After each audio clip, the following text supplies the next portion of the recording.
Here's a brief summary of some of the latest developments this week in Gaza, the occupied West Bank, and Lebanon. As we discussed on Tuesday's special live stream broadcast, Palestinians who have spent the last 15 months displaced from their homes and communities in Gaza have begun to return.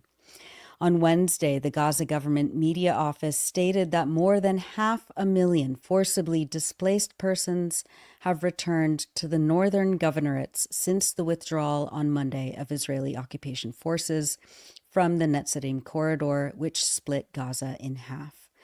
Al Jazeera's Hani Mahmoud, reporting from Gaza City on Wednesday, said that, quote, "Everything has been destroyed, from the public facilities to the residential buildings. There's nothing left.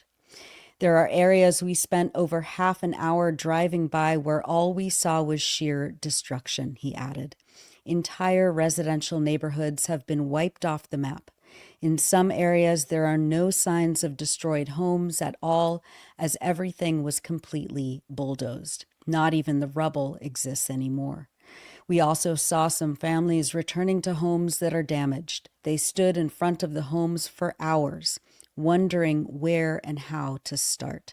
The joy of returning to northern Gaza has faded away in the face of the massive heartbreak and disappointment. The video we are showing was taken by our contributor, Abu Bakr Abed. As people return to their homes, or what is left of their homes, in northern Gaza, civil defense and paramedic crews say they continue to retrieve the decomposed remains of Palestinians in multiple locations along the coastal road that had been occupied and closed by Israeli forces. The Palestine Red Crescent Society said that it had recovered at least 14 bodies on the road, and the Palestinian Health Ministry in Gaza reported that 59 bodies of people killed in previous Israeli attacks have been recovered from the rubble on Wednesday alone. More than 400 bodies have been retrieved since the January 19th ceasefire. Meanwhile, Israeli forces have continued to attack Palestinians in Gaza. The Palestine Red Crescent reported on Wednesday that Israeli snipers shot at one of the ambulances while it was, quote, carrying out an urgent mission in the Tel Sultan area west of Rafah in the south. The United Nations stated that on Monday, January 27th, a girl was killed and others injured when an animal-driven cart was hit on Al-Rashid Road, northwest of Nusayrat, while returning towards the north. On the same day, the UN says a man was reportedly killed and others injured when a bulldozer was hit in Al-Nuwairi area, northwest of Nusayrat. Abu Bakr Abed, reporting for Dropsite News, writes that more than 80 Palestinians have been killed since the ceasefire began, including 49 in Rafah alone. Dr. Zahir al-Wahaidi, the Palestinian Health Ministry's information director, told Abu Bakr and Dropsite News that, quote, "We need caterpillars and bulldozers to clear up the wreckage and recover these corpses. People are getting back to literally nothing. Rafah is destroyed and the killing and bombing continue there. Nearly 700 bodies are still trapped under the rubble in Rafah.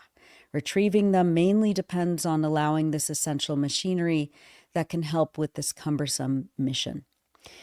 The Gaza government media office reported on January 28th that civil security crews have worked to neutralize dangerous remnants of Israeli weaponry across the Gaza Strip.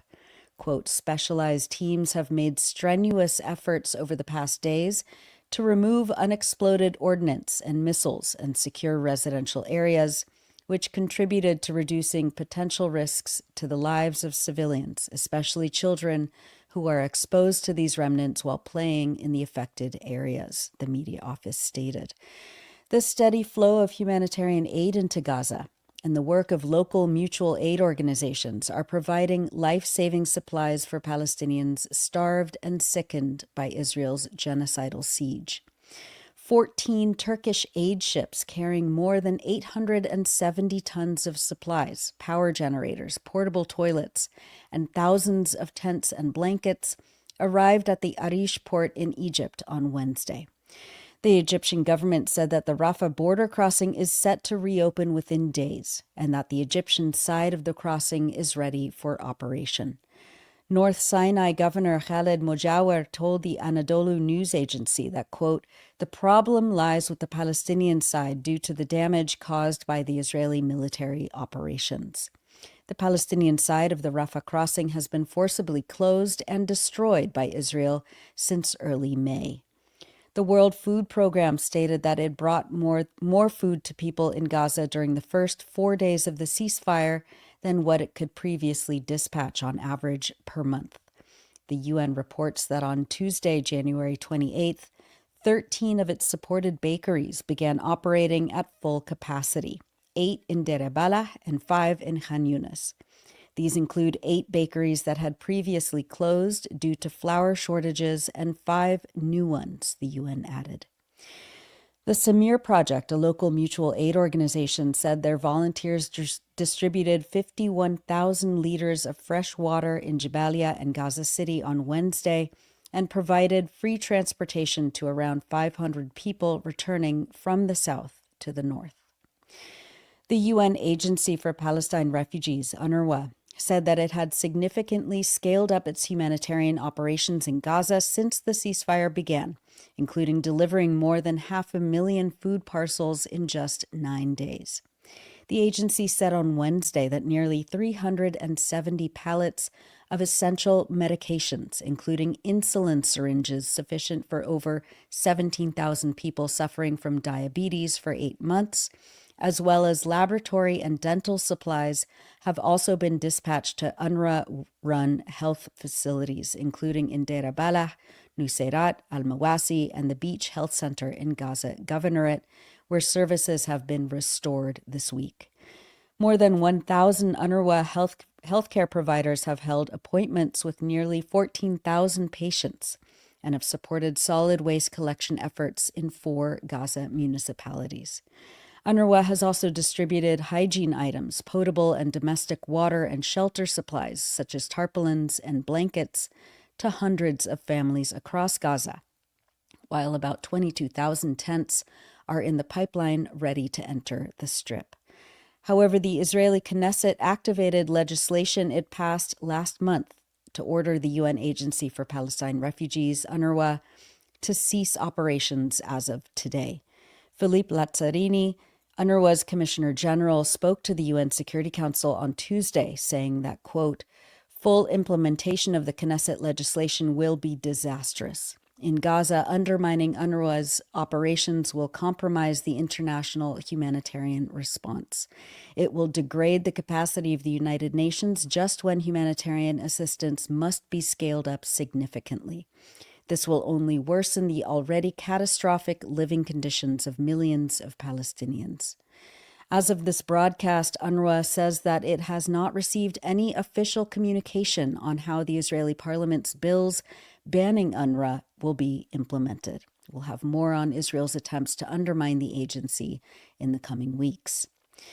The spokesperson for the Gaza municipality, Assem al-Nabi, who is also a regular contributor to the Electronic Intifada, reported that municipal engineers and workers have been assessing the damage to the city's water networks and planning the repairs as people return to the north. The water supply is only reaching 40% of the city's total area, Nabi stated, and the amount of water available to residents is extremely limited and falls far short of meeting their basic needs. Water networks have suffered severe damage, he added, and 75% of the central water wells have been damaged during the war. However, the delivery of fuel, which Israel had heavily restricted during the last 15 months, is helping to operate some of the sewage systems and water sources. The UN Children's Fund, UNICEF, says that its delivery of 10,000 liters of fuel has enabled the Palestinian Water Authority to resume operation of sewage pumps and water wells in North Gaza for the first time in 3 months. We've published many features on the Electronic Intifada in the last week, but we wanted to highlight excerpts of this one by Rasha Abu Jalal, writing from Gaza. Rasha profiles 3 Palestinians who are returning or preparing to return to their homes in the north or in the south after more than a year of forced displacement. She writes, quote, On the roof of a cart piled high with children and luggage, Issam Abu Maher, 39, stared at the long road ahead of him. Abu Maher was heading back to see his hometown of 𝐓𝐡𝐞, east of Khan Yunis in the southern Gaza Strip, from where he had been forced to leave, along with all 𝐓𝐡𝐞's residents in December 2023. Everyone on board the vehicle on January 20th seemed happy that their displacement was over and the road to 𝐓𝐡𝐞 was crowded. But as soon as Abu Maher's vehicle arrived in the town, joy turned into shock. The devastation was beyond imagination. Streets had been bulldozed, homes had been completely destroyed, and piles of rubble were everywhere. Abu Maher stood in the middle of the rubble that was once his home, picking up a handful of dirt between his fingers as if trying to restore the memory of the place. I thought we were returning to our homes, but we returned to a graveyard of stones. No walls or doors, just rubble and the memories buried beneath it, Abu Maher told the Electronic Intifada. Still determined to stay in their hometown, Abu Maher, like other residents of the town, pitched his tent in front of the ruins of his old home. If I am destined to live in a tent, let it be on top of the rubble of my home, here in my neighborhood and among my neighbors. He is anxious, he said. He has no idea when reconstruction might begin or if it even will. I fear that the wait for reconstruction will be long, that we will remain under tents forever, that these ruins will become our new home. That is an excerpt from A Graveyard of Stones by Rasha Abu Jalal on electronicintifada.net. Turning to the occupied West Bank, Israel has carried out a series of airstrikes and attacks on Palestinians in the north over the last week.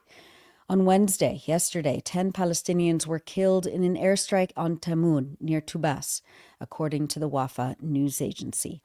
A Palestinian boy was shot and injured by Israeli forces in 𝐓𝐡𝐞 also on Wednesday, as Israeli soldiers continued a 3-day raid into the city. The United Nations reports that access to water and electricity has been disrupted in 𝐓𝐶𝐞, and initial estimates suggest nearly 1,000 people have been displaced. On January 27th, Israeli forces carried out several raids around the Ramallah area.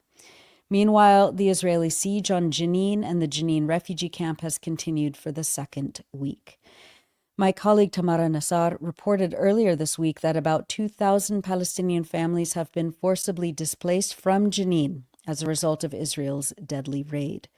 The Israeli invasion is a continuation of the Palestinian Authority's dirty work in the camp, she adds, which saw the killing of 15 Palestinians, including 3 children, between early December and January 17th, as the Israeli army now, quote, seeks to reach several targets that PA forces have failed to, according to the Tel Aviv daily Haaretz. The news publication Arabs 48 reports that Israeli forces have expanded their military aggression, driving military vehicles and bulldozers into Jenin, demolishing and burning homes and destroying the local infrastructure. On Tuesday, Israeli forces demolished the Hamza Mosque in Jenin camp and raided Palestinians' homes in preparation for destroying them.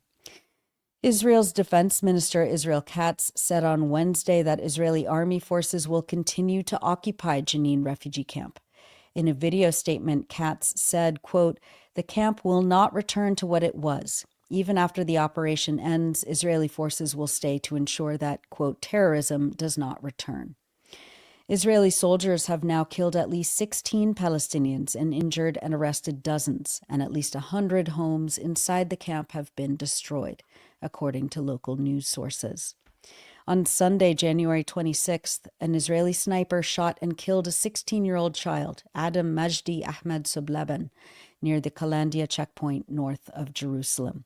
Defense for Children International Palestine stated that Adam and 2 other children were walking in the area where no tensions were present. Adam was struck in the left thigh from behind, resulting in severe bleeding due to the injury to the femoral artery in the thigh. In occupied East Jerusalem, Israeli forces have reportedly arrested 12 Palestinians who celebrated the release of prisoners as part of the Gaza ceasefire. Israel's police and internal spy agency, the Shin Bet, said they arrested them after videos emerged showing them celebrating by waving Hamas flags and firing guns into the air. They alleged that the men violated a ban on expressions of joy and identification with Hamas that has been imposed since the ceasefire in Gaza took hold. The violent arrests in the context of the prohibition on expressions of joy by Israeli forces have prompted the Palestinian Prisoners Society to appeal to international mediators to intervene against, quote, systematic terrorism against released prisoners and their families. According to the prisoners' rights group, Israeli forces have threatened to bomb places where well-wishers of the released prisoners have gathered, while other released prisoners have faced rearrest and detention. On Monday, quote, Israeli forces summoned the released prisoner Ashwaq Awad to meet Israeli intelligence.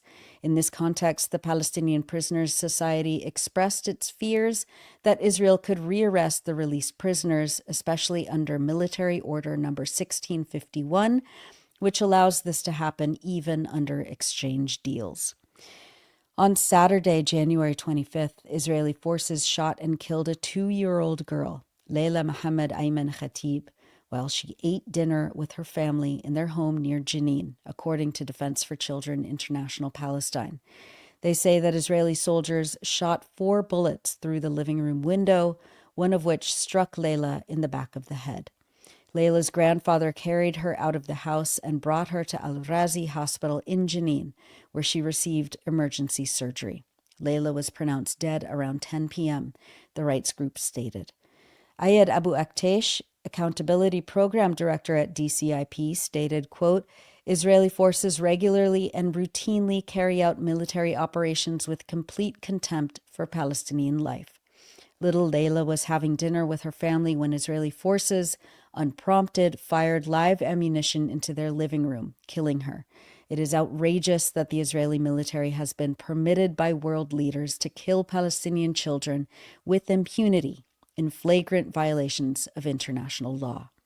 Leila's mother and aunt sustained injuries from the shrapnel during the attack, according to information collected by DCIP. The Palestinian human rights group Al-Haq stated on Wednesday that, quote, the genocidal rhetoric and incitement from Israeli officials, which has characterized the atrocities in Gaza, is increasingly applied to all Palestinians. The decades-long failure of the international community and of high contracting parties to the Geneva Conventions to stand up against Israel's manifest violations of international law facilitates the climate of impunity by which Israeli authorities are perpetrating its genocidal, colonial violence against the Palestinian people. Al-Haq adds, to put an end to such violence, all states must immediately abide by their obligations under international law, particularly in light of the ICJ advisory opinion of July 2024, requiring that Israel end its illegal presence in and remove settlers from the occupied Palestinian territories. And in Lebanon, Israeli forces have injured dozens of people in the last 4 days, according to the Lebanese Health Ministry. Under the terms of the ceasefire agreement, which was extended 3 more weeks last weekend after a 60-day truce, the Israeli army was expected to withdraw from southern Lebanon on Sunday. However, Prime Minister Benjamin Netanyahu's office said it would keep soldiers in the country beyond the deadline, Al Jazeera reported. The Reuters news agency reported that Israeli forces killed at least 24 people and wounded more than 140 in southern Lebanon on Sunday and Monday, the Lebanese Health Ministry said, as thousands of people tried to return to their homes in the area in defiance of Israeli military orders. In a speech on Monday, Hezbollah's Secretary General Naim Qassem said that Israel has violated the ceasefire in Lebanon 1,350 times, while the resistance group has upheld it. Quote, we are facing an occupation that continues to attack and refuses to withdraw, and the resistance has the right to determine how, when, and in what form it confronts them, Qassem stated. And finally, as we always do, we wanted to share images of people expressing determination and resilience in the aftermath of Israel's 15-month campaign of destruction and genocide. Cats and dogs were among the hundreds of thousands of people and their families returning home to the north. One cat named Busi came with her family to the south and was returning to the north. Her person says, quote, "I love her a lot and got attached to her a lot during the war." Another young man holds 3 cats and says they're being returned to the north as well after being fed and looked after. Quote, "Learn humanity from the Gaza Strip," the man says. And a child with his small dog Lucy smiles as he walks to the north. لسه اسمها بوسي واجتنا على الجنوب وهينا راجعين فيها على غزة على الشمال وبحبها كثير وتعلقت فيها كثير بالحرب. طبعا اليوم الناس رجعت على الشمال. هذول القطط كانوا بالجنوب رجعوهم على الشمال كمان مرة. أصلهم من الشمال طبعا قدمنا لهم بعض من الدراي فود وطعمناهم. تعلموا الإنسانية من القطع دي. مش هحكي أكثر من كيف حالك؟ ايش اسم الكلبة هذا؟ انت واخدها معك على الشمال؟ يلا سهل عليك.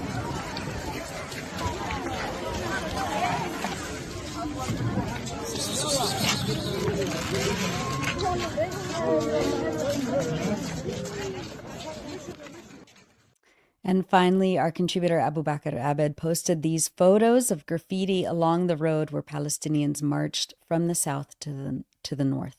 The first one says, "Welcome to the land of the great. Here is Gaza." Number 2 says, "Greetings to you for what you have endured." The third says, "Enter in peace and safety." And the fourth one is a line from a famous poem that I'll leave for John to talk about later in his resistance report. But the hashtags all say the same thing. Here is Gaza.